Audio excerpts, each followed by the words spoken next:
The Nexus station floated in the neutral zone between three major star systems. Its massive conference halls could hold thousands of beings from across the galaxy. Today was special. The annual Xenobiology Conference brought together the brightest minds from 12 different civilizations. Scientists, researchers, and ambassadors traveled light years to share their discoveries about the most dangerous creatures in the known universe. Dr. Xelnath stood at the center of the main amphitheater. His crystalline blue skin reflected the soft lighting as he prepared his presentation.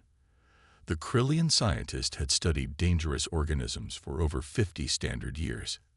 His 6 eyes moved independently, observing the diverse crowd filing into their seats.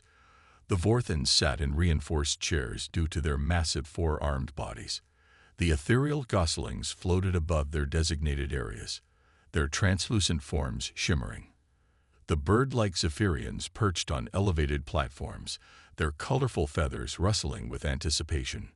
"Welcome, distinguished colleagues," Dr. Xelnath began, his voice carrying through the universal translators. "Today, I present my latest research on Class 5 dangerous organisms. These creatures represent the absolute peak of predatory evolution. They are the nightmares that keep civilized beings awake." The lights dimmed. A massive holographic display materialized above the stage. The first image appeared, showing a creature with rows of razor-sharp teeth. Gasps echoed through the hall. The beast measured 30 feet long, with scales that could deflect laser fire. Its eyes glowed with primal hunger. "This is the Vroken sand demon from the desert world of Kryx," the doctor explained. "It can survive without water for 6 months. Its bite force exceeds 4,000 psi. Contact with this creature means certain death." The images continued, each one more terrifying than the last. A venomous spider from the jungle moon of Theta 7, with fangs that could pierce combat armor. A pack-hunting creature from the ice world of Gelos, with claws designed to rend flesh from bone. The audience shifted uncomfortably in their seats. Ambassador Sarah Chen sat quietly in the back row. The human representative wore a simple diplomatic uniform. She watched the presentation with an unusual expression. While other species showed fear or disgust, she seemed oddly amused. Her assistant, Marcus Rodriguez, noticed her suppressing a smile. "Are you all right, Ambassador?" Marcus whispered. "Just wait," she replied softly. "This is about to get interesting." Dr. Xelnath continued his presentation. "These specimens share common traits: hyperaggression, territorial behavior, zero tolerance for other species. They are evolution's perfect killing machines." His antennae twitched with academic excitement. "Our research teams required military-grade protection to study them. 3 researchers died collecting this data." The Quilorian representative's tentacles coiled tightly. The gelatinous being spoke through its translator. "How do civilizations survive on worlds with such creatures?" "They don't," Dr. Xelnath replied simply. "Intelligent life develops only after these predators are extinct or confined to isolated regions. No advanced species coexists with Class 5 organisms." The presentation showed more creatures. Some had armored hides. Others possessed speed that defied physics. All shared one trait: they were supremely deadly. The doctor's voice took on a grave tone. "These beings represent everything our civilizations have evolved beyond.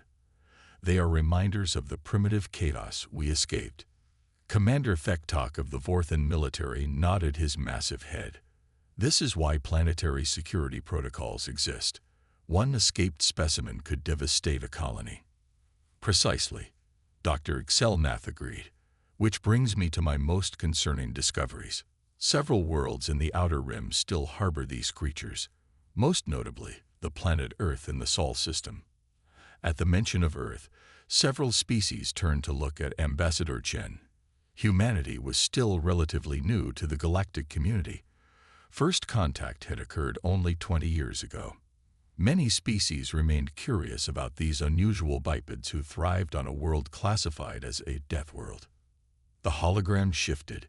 New images appeared. These creatures looked different from the others. They seemed somehow familiar to the human delegation. Dr. Excelmath's voice carried a warning tone. Earth harbors at least 15 Class 5 species. The humans somehow survived despite this. We believe they've developed advanced containment technology. Ambassador Chen shifted in her seat. She recognized the creatures on display. The presentation had just become very interesting indeed. She glanced at Marcus, who was trying not to laugh. The next few minutes would certainly shake up the conference. The conference hall remained silent as Dr. Excelmath displayed more images from Earth. Each creature appeared more dangerous than the last. Sharp teeth, powerful muscles, and predatory eyes filled the holographic screens. The alien scientists studied the data with growing concern. How did humans survive on such a hostile world? Ambassador Chen watched the presentation with increasing amusement. She recognized every single creature on display. The disconnect between the alien perspective and human reality grew wider with each image. Finally, she raised her hand.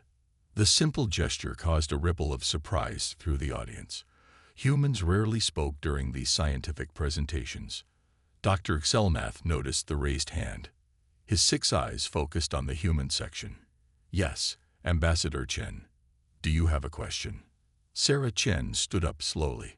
Her calm demeanor contrasted sharply with the nervous energy in the room. Thank you, Dr. Excelmath. Your research is thorough. I'm curious about your classification system. How exactly do you determine which creatures qualify as Class 5? The crystalline scientist's antennae twitched with interest. A question about methodology was always welcome. An excellent inquiry, Ambassador. We use multiple factors: aggression levels, physical capabilities, hunting success rates, and historical fatality data. Any creature scoring above 8.0 on our danger index receives Class 5 designation. Chen nodded thoughtfully. I see. And these classifications are considered absolute across all species. Indeed, a Class 5 organism poses extreme danger to any civilized being. The data is irrefutable. The human ambassador smiled slightly. That's fascinating, because I noticed something interesting about your Earth specimens. You've included 3 species that we classify differently on our planet. The audience leaned forward. Several translators buzzed as they processed her words. The Zephyrian's head feathers stood up in curiosity. What could humans possibly classify differently about such obvious predators? Dr. Excelmath's voice carried a note of confusion. I don't understand. These creatures clearly meet all Class 5 criteria. Their danger ratings are undeniable. Chen pulled out her personal communication device. May I share some images from Earth? The doctor nodded, genuinely curious. The main hologram shifted to display Chen's images. The first picture showed a golden-furred creature with floppy ears. It was playing with human children in a grassy yard. The children were laughing, completely unafraid. This is what we call a dog, Chen explained. The scientific name is Canis familiaris. I believe you classify them as Class 5 predators. The conference room erupted in shocked whispers. The Etherian ambassador's gaseous form flickered rapidly. That's impossible. The creature in your image matches our data exactly. Pack hunters with powerful jaws designed for crushing bone. Chen swiped to the next image. A smaller creature with pointed ears and sharp eyes lounged on a sunny windowsill. This is a cat, Felis catus, another one of your Class 5 specimens. Commander Thectok's 4 arms gestured wildly. Ambassador, those are clearly the same species we've identified as extreme threats. The feline predator scored 8.7 on our danger index. The human ambassador remained calm. Yes, that's Mittens. She belongs to my neighbor. She likes belly rubs and tuna treats. Dr. Excelmath's crystalline structure began showing signs of stress. His color shifted from blue to a confused purple. Ambassador Chen, are you suggesting that humans have somehow pacified these predators? Not exactly, Chen replied. She showed another image. This one displayed a large, powerful creature with a flowing mane. A small human child sat on its back, smiling. This is a horse. Another class 5 on your list. We ride them for fun. The Quilorian representative's tentacles writhed in distress. Its translator squealed as it spoke. You mount predators. For entertainment. The temperature in the room seemed to drop. Every alien eye focused on the human delegation. Marcus Rodriguez, Chen's assistant, tried to look professional despite his urge to laugh. He knew this moment would become legendary in diplomatic circles. Dr. Xelnath's voice cracked slightly. Ambassador, I must ask for clarification. Are you stating that humans coexist with these Class 5 organisms? Chen nodded. We don't just coexist, Doctor. We share our homes with them. They sleep in our beds. We feed them. We play with them. We consider them family members. The silence that followed was deafening. Several species showed physical signs of shock. The timid Rillans had turned completely pale. The usually stoic Vorthans sat with their mouths hanging open. The conference had taken a turn no one had expected. The revelation hung in the air like a storm cloud. Everything the aliens thought they knew about survival, evolution, and predator-prey relationships was being challenged. The humans, it seemed, had broken the fundamental rules of survival that every other species followed. They hadn't just survived among predators. They had made friends with death itself. The conference room fell completely silent after Ambassador Chen's declaration. Every alien representative stared at the human delegation with mixed expressions of horror, disbelief, and confusion. The only sound came from the ventilation systems and the soft hum of the universal translators processing the shocking information. Commander Thektok was the first to break the silence. The massive Vorthan warrior slammed all 4 of his arms onto the reinforced table. The impact echoed through the amphitheater. Impossible. Absolutely impossible. His deep voice boomed. The Canis familiaris specimen scored 9.2 on our danger index. Its ancestors could tear through steel plating. Their pack hunting tactics rival our best military strategies. Chen remained standing, her expression calm and patient. She understood their reaction. From their perspective, what humans did must seem like madness. She swiped her device again, projecting new images. This time, the hologram showed a large golden retriever playing fetch with children in a park. This is Max, she explained simply. He belongs to my family. He sleeps in my daughter's bed every night. When she has nightmares, he comforts her. The Etherian ambassador's gaseous form flickered wildly, changing colors from blue to orange to purple. Its translated voice carried waves of disbelief. You allow an apex predator to sleep next to your offspring. This defies every law of survival. Dr. Xelnath's 6 eyes blinked rapidly in different patterns. His crystalline body had turned a deep shade of purple, indicating extreme stress. Ambassador Chen, the data doesn't lie. These creatures possess hunting instincts hardwired into their genetic code. How do they not attack? Chen smiled warmly. Because they love us, and we love them. The concept seemed to short-circuit several universal translators. The machines buzzed and clicked, struggling to find equivalent words in alien languages. The Quilorian representative's tentacles coiled and uncoiled rapidly. Love, you speak of emotional bonds with predators. Not just predators, Chen clarified. Partners, protectors, friends. She showed more images. Dogs guiding blind humans across busy streets. Cats curled up with elderly people in care facilities. Children hugging large dogs without fear. Each image challenged fundamental assumptions about the nature of survival. Professor Zix from the Meridian Academy floated forward in her hover chair. The elderly scholar's 3 brains worked overtime to process this information. But the evolutionary impossibility. Predators and prey cannot form mutual bonds. It violates the basic principles of natural selection. Chen nodded understanding. That's what makes it remarkable. Thousands of years ago, our ancestors did something unprecedented. They looked at wolves, dangerous pack hunters, and saw potential companions. They shared food. They offered shelter. Slowly, over generations, trust developed. Commander Thektok's warrior instincts struggled with the concept. You're telling us that humans deliberately approached deadly predators and offered them resources. That's not brave. That's suicidal. Perhaps, Chen agreed. But it worked. The wolves, who were less aggressive, more cooperative, they stayed close to human settlements. Their puppies grew up with human children. Generation after generation, the bond deepened. The Rillan delegation had recovered from their initial shock. Their speaker, a small gray being with large eyes, whispered through the translator. But their teeth, their claws, the data shows they retain all their physical weapons. Chen brought up a close-up image of a dog's mouth. The sharp canine teeth were clearly visible. Yes, they kept their weapons, but they chose to use them to protect us instead of hunt us. Dr. Zelnath's scientific mind reeled. Everything he knew about interspecies relationships was being overturned. The cats. Our data shows they're solitary hunters with a 32% kill rate.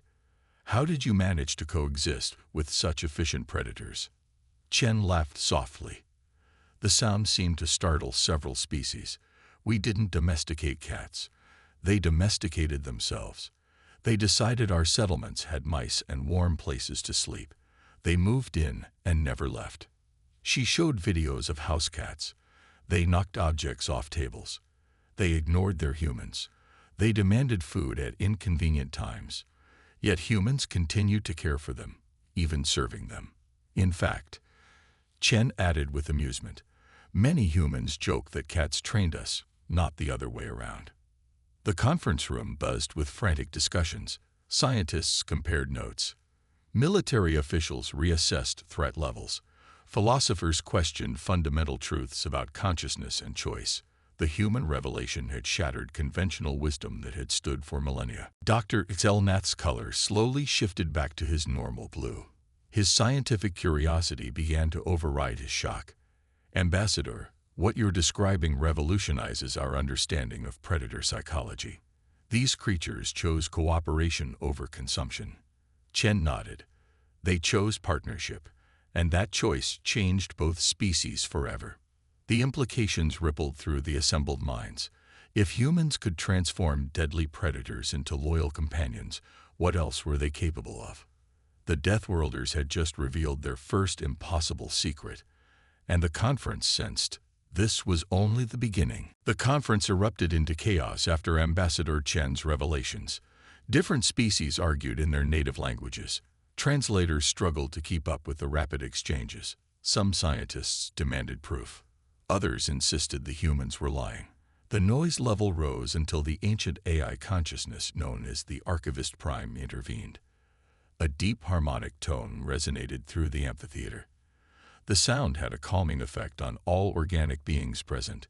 Conversations died down as a shimmering holographic form materialized at the center of the room.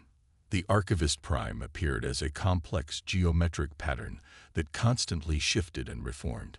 Order will be maintained, the AI announced in its synthetic yet soothing voice. I shall access Earth's historical records to verify Ambassador Chen's claims. Primary sources will be examined. The alien representatives settled back into their seats. The Archivist Prime was respected across the galaxy as an impartial keeper of knowledge. Its vast databases contained historical records from thousands of civilizations. If anyone could verify the human claims, it would be this ancient intelligence. Blue scanning beams erupted from the ice core. The beams connected to various data streams, pulling information from Earth's historical archives. The main holographic display flickered to life.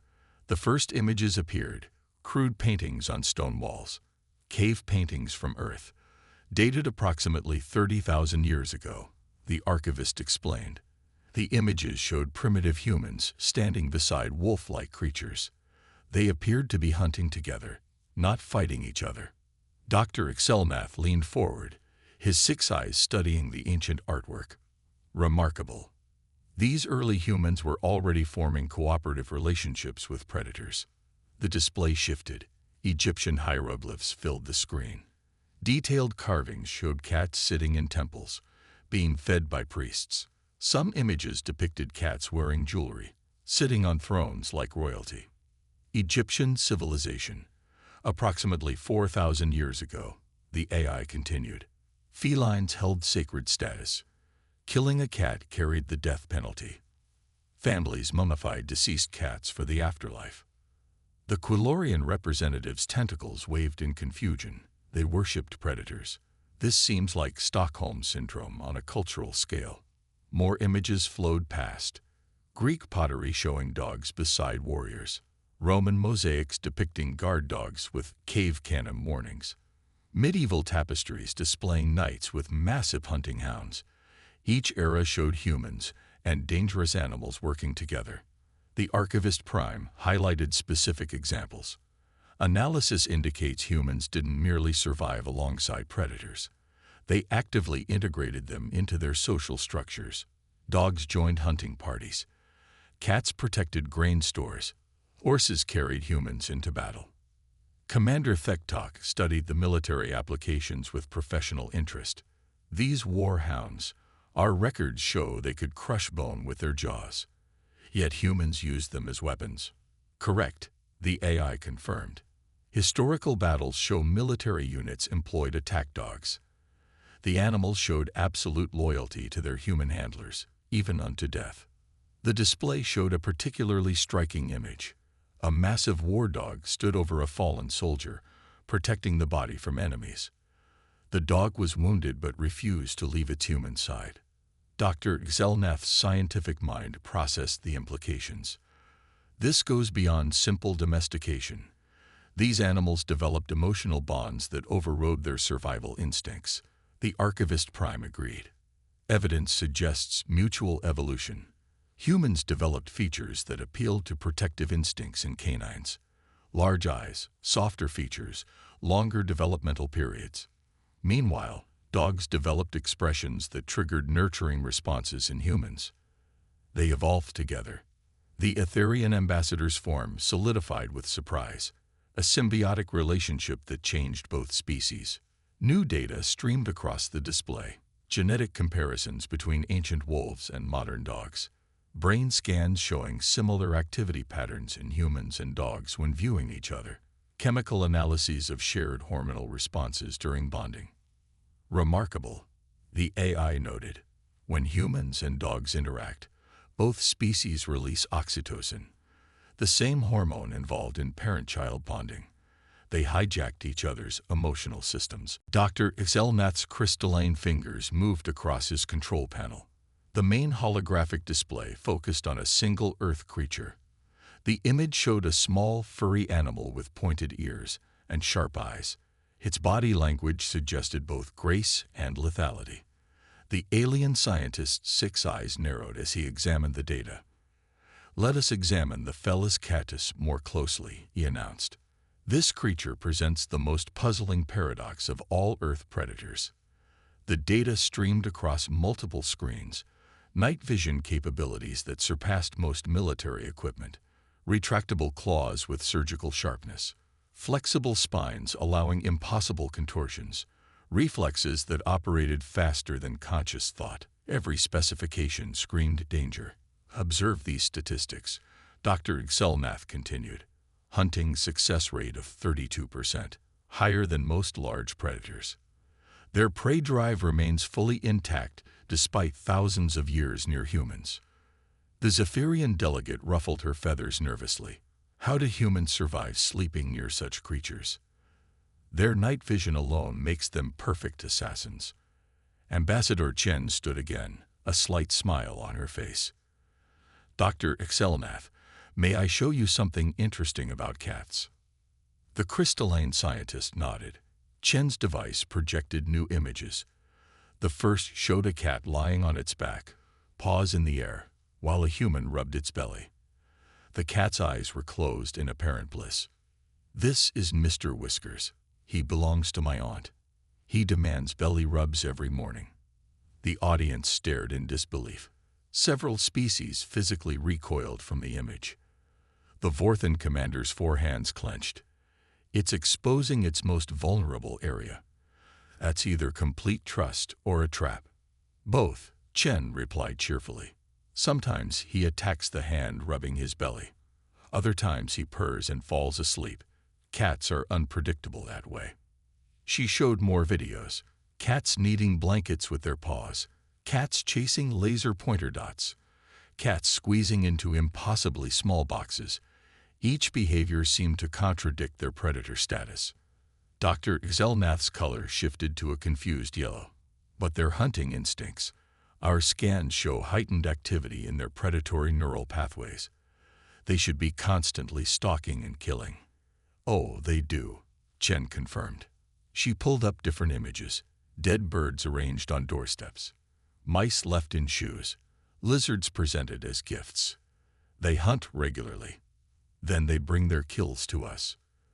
The Quilorian representative's tentacles writhed. They bring you their victims. As threats. As gifts, Chen corrected.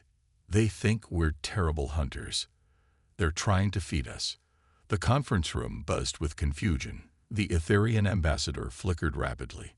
So these predators view humans as incompetent family members who need help hunting. Chen nodded. Essentially, yes. They adopted us as their clumsy, hairless kittens.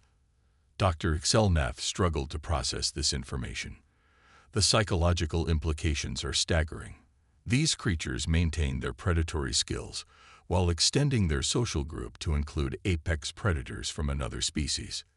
The Archivist Prime interjected with historical data. Records indicate cats self-domesticated approximately 10,000 years ago. They approached human settlements to hunt rodents attracted to grain stores. Humans benefited from pest control. Cats benefited from abundant prey and shelter.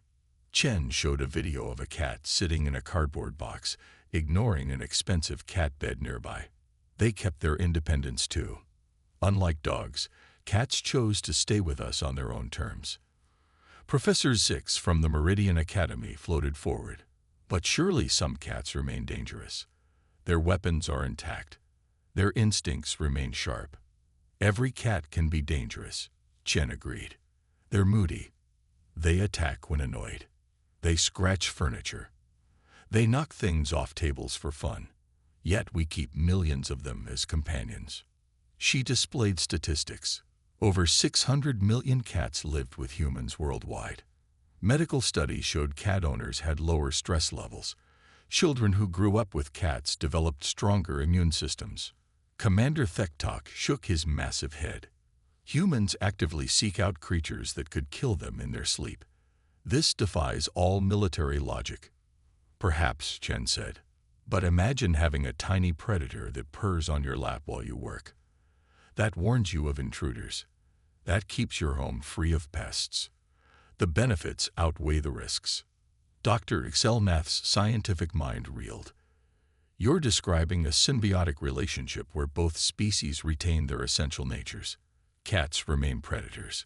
Humans remain whatever humans are. Yet they coexist peacefully. Mostly peacefully, Chen corrected with a laugh. She showed a video of a cat deliberately pushing a glass off a table while maintaining eye contact with its owner. They're still cats.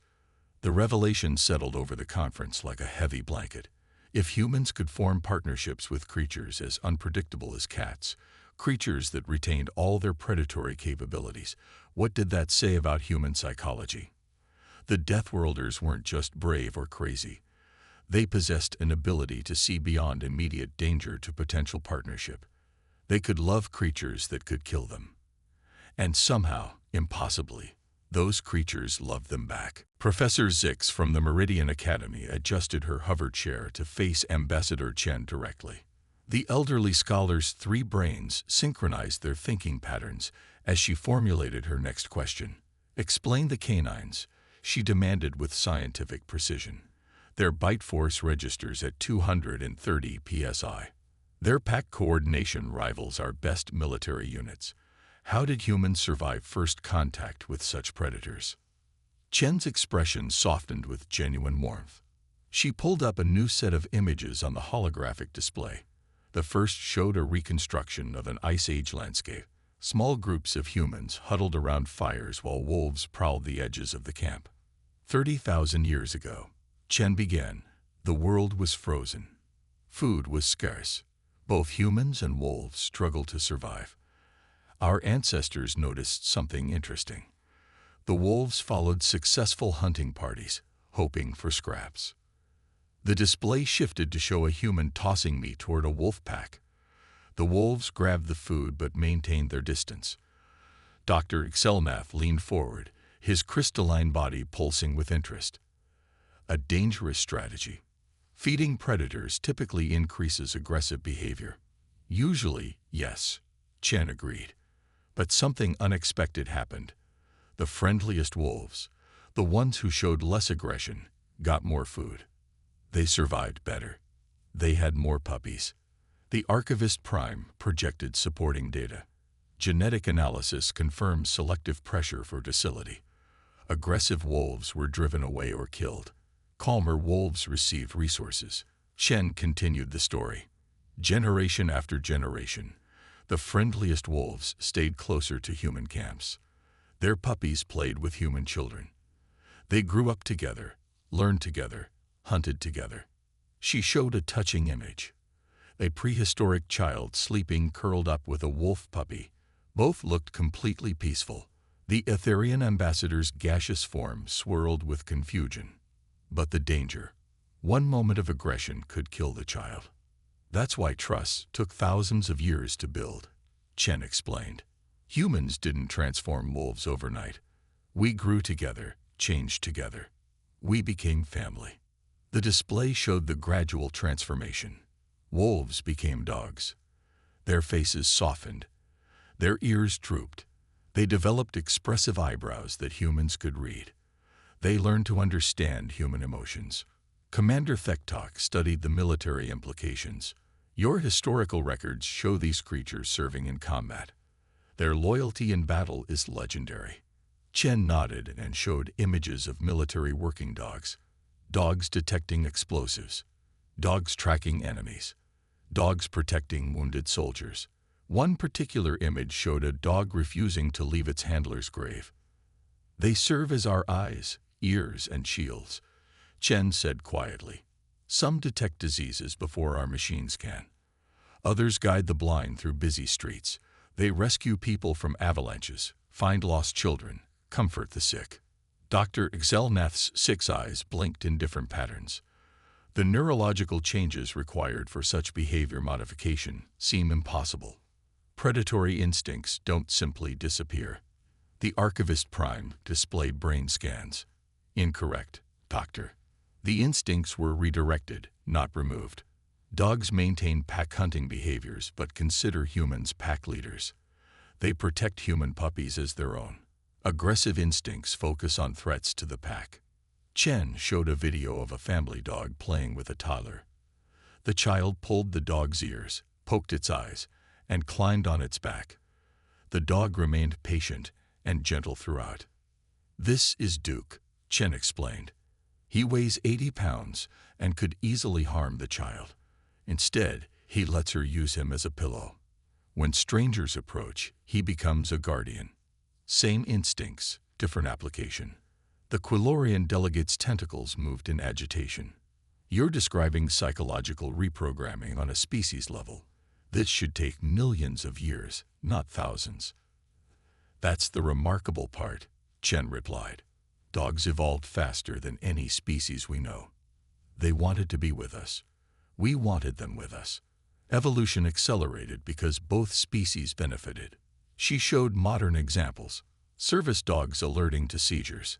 Therapy dogs comforting trauma victims. Search and rescue dogs finding survivors in disaster zones. Each image showed complete trust between human and canine. Professor Zix's 3 brains processed the information simultaneously. The symbiosis is total. You've created a species that finds joy in serving yours. Not created, Chen corrected gently. Partnered. Dogs choose to love us. We choose to love them. That choice, repeated millions of times across thousands of years, built something beautiful. The conference sat in contemplative silence. The transformation of wolves into dogs represented something unprecedented in galactic history. Two predator species had chosen cooperation over competition. They had rewritten the rules of evolution through mutual affection. Dr. Xelnath's colors shifted through a spectrum of emotions. This explains human fearlessness. You've been practicing interspecies bonding since prehistory. Chen smiled. Every dog on Earth is proof that love can transform even the most dangerous predator into family.